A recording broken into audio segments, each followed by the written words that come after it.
Hi again, everyone. I'm Ollie Matthews. This is Refuge from Narcissism, and this refugee video is sponsored by contribution from Mike. Hello, Ollie. This is Mike. You did a video for me many years ago on workplace narcissism. Just enjoy the view when the narcissist fails. Yeah, I went back and checked it out. It's very depressing how thin I was, but it is what it is. That's right after I quit cigarettes, 4 packs a day. So good and bad. It also triggered me on a lot of my old stuff with with Macy's and IKEA. Mike was dealing with an out-of-control boss that actually had him on the process, and I think he ended up eventually being able to get her and another guy fired. So let's see what the update is. I just wanted to give you an update and a new story. Firstly, the manager and his female VP in the original story got fired. My wife thought it was hilarious, as they both got their just desserts.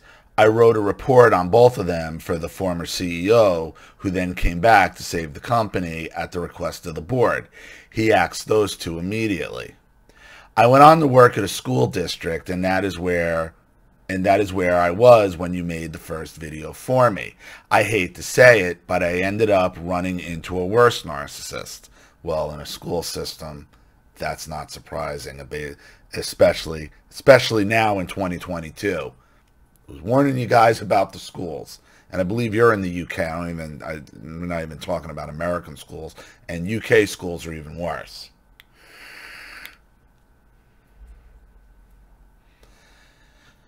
This guy is someone I think you will find fascinating.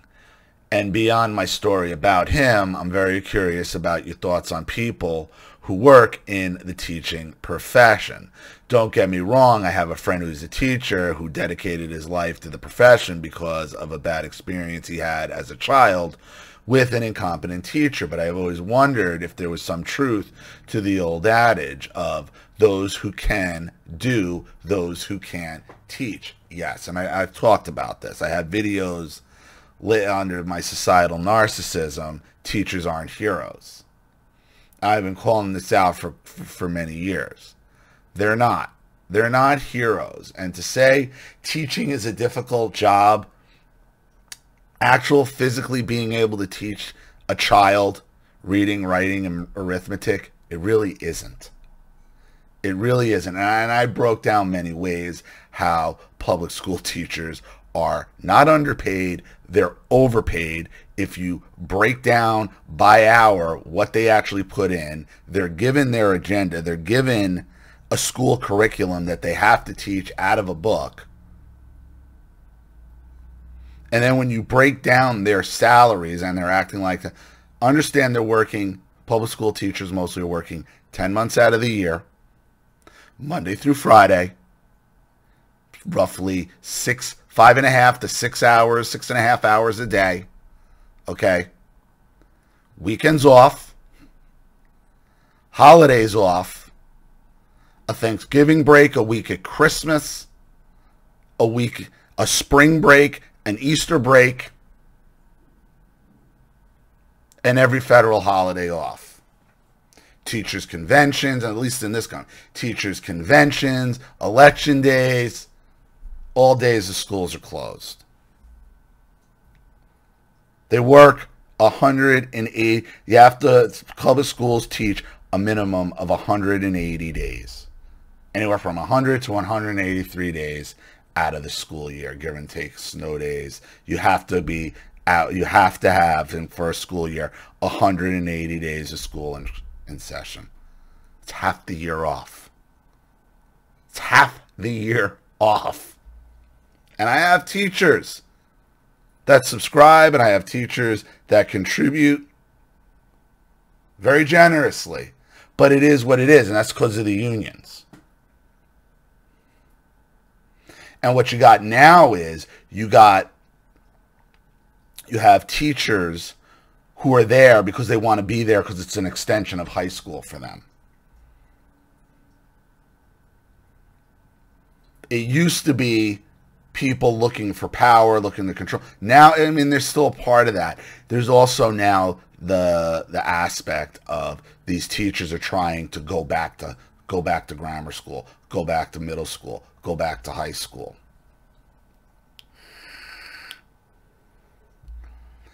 Those that can do, those who can't teach. And that even goes more so for the university system.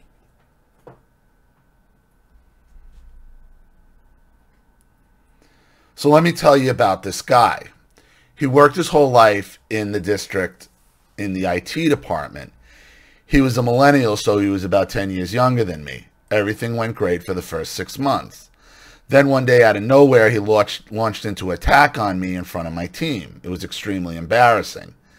The attacks and the further we need to have a discussion moments always had the same vibe. He talked to me like I was a naughty little schoolboy. He was having an affair with a female colleague that eventually led to his divorce. This woman posted some info about a child in the district on Twitter who was under a protection notice due to an abusive parent. One of my team flagged it, the post was taken down, and I publicly commented on a job well done. I believe this is what soured the relationship. From that moment on, it was very antagonistic relationship, and I would even take sick days off of work to avoid him, and he knew it, and he even called me on it. He was the kind of clown who would try to stare me down in meetings. I never really felt another human trying to dominate me like that in my life. He told me once that he prided himself on not having friends at the district as he was there to do a job. He almost had Terminator vibes. Well, here's what this is, and this is a perfect example, okay? A perfect example of what I was talking about. Now, this is a male teacher or a male IT guy in the school system doing this. This is another individual who's reliving high school. And this is more about you than it is about him, because why is he singling you out as an easy target? So you got to be able to stand up to the narcissist at work. You have to. You have to, because that's your career. That's how you're making money. You need to know, because you can't go then on like another corrective behavioral process or corrective review process, which is what they tried to do to you at the last job, fighting this. No, you got to go head to head right away with the narcissist. Why? Because if that's the route they're going to go as a company, then you know right off the bat you don't have to waste your fucking time. Okay, because that's what you're going to do. You're going to waste your time trying to battle this shit. You got to put the school notice on, you got to put the school district on notice. I'm not putting up with this bullshit from him.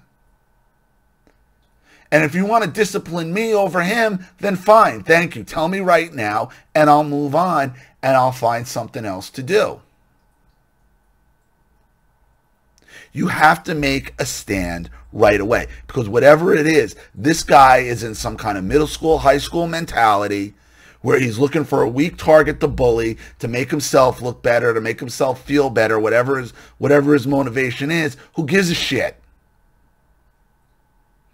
Who cares what his fucking motivation is? On a personal level. What the motivation you should care about is like, why is he bringing it to me? I must be projecting something of weakness that I'm not going to fight back. And you have to fight back.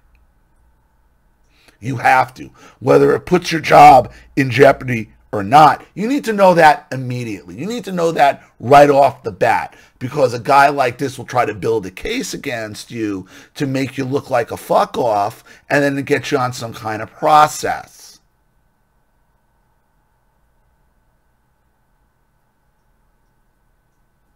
And what that does is that puts the school district, your company, whoever on notice right away to make a decision. Oh, Mike's not going to take this. He's going to fight right back. So then when IT guy or whoever he is then tries to make his move on you, HR already knows you're a fighter. They're like, nah, I'm not gonna go with the back and forth and yada yada. If you project yourself as weak, they're gonna give him his way and make you the black sheep and the scapegoat.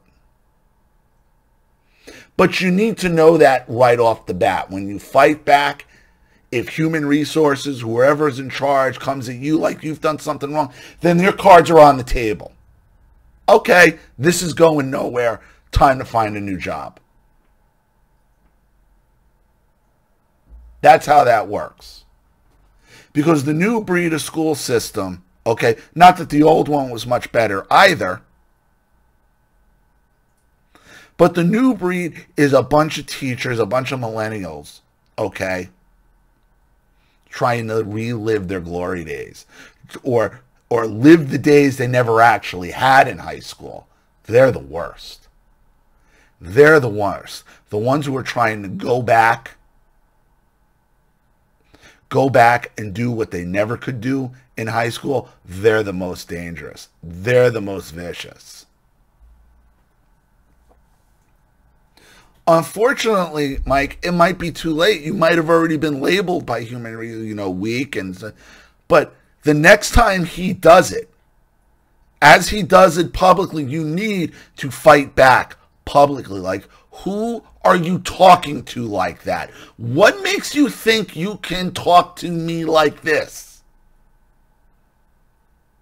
Who put you in charge of me and gave you authority to speak to me publicly in a room full of people like this? Tell me who that fucking person is. Tell me. You got to put your cards on the table.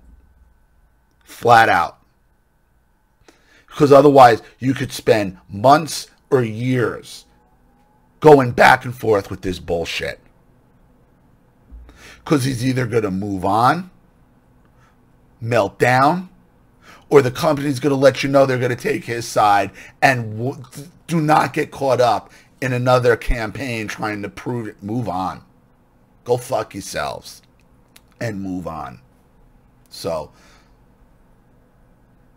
you have to lay your cards on the table with the narcissist at work. Period. It's the only thing.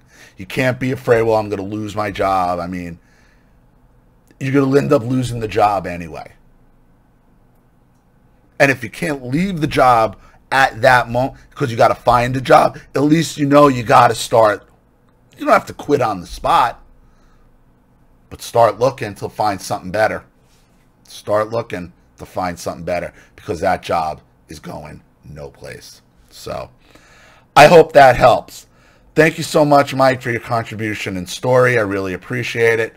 Thank you to everybody watching. Please leave any opinions or advice in the comment section below. And again, if you want your story read on the channel, you have a topic you'd like me to cover, something you'd like me to expose, you'd like to set up a Skype, phone call, have a private video made, you'd like to sponsor a video like this for someone who needs help and can't afford it, or just make a contribution to the channel in general to keep it supported, growing, and successful, because this channel survives 100% on contributions from all of you. Without you guys, all this goes away. So if you like what you see here and you want to see more videos like this, you know what to do with the PayPal or Zelle, and email links in the description box below. Also, please like and share this video wherever you can. Subscribe to my channel if you haven't. And be sure to click the subscription bell to be notified of all my video uploads. I'm Ollie Matthews. This has been Refuge from Narcissism. Take care, everyone.